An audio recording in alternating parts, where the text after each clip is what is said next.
আসসালামু আলাইকুম রহমতুল্লাহ। বর্তমান প্রেক্ষাপটে যে সকল ভাইরা চিন্তা করতেছেন যে আপনার আকামা হইতেছে না অথবা মুক্ত মামলা নামতেছে না, বর্তমান প্রেক্ষাপটে যাদের মুক্ত মামলা নামতেছে আপনার অনেকেই বেশি পড়তেছে 9,600 অথবা 9,800 এরকমই আসতেছে। আর অনেকের আসতেছে আপনার 700, 800, 980, 250 এরকমই হইতেছে।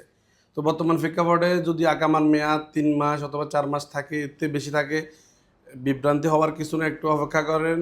আপনার হজের পরে ইনশাল্লাহ নতুন বছর চালু হবে, ওই সময় আপনি চাইলে সুন্দর মতো আপনার আকামাটা করে নিতে পারবেন। ইনশাল্লাহ মেয়ারিয়াল নামবে, টেনশন ছাড়া থাকেন, এখন ফেরা নিয়েন না, কিছুদিন অপেক্ষা করেন, ইনশাল্লাহ ভালো কিছু হবে।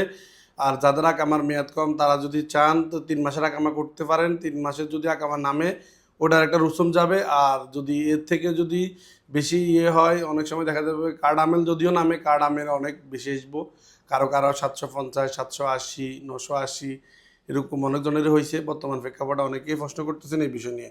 তো আসলে যদি আকামার মেয়াদ বেশি থাকে, কিছুদিন অপেক্ষা করেন, ইনশাল্লাহ হজের পরেই আপনার আকামার দামটা কমে যাবে। যেটা মেয়াদ রিয়াল আছে কার্ড আমেল, ইনশাল্লাহ এটা নামবে, বিভ্রান্তি হওয়ার কিছু নাই। সালামু আলাইকুম রহমতুল্লাহ।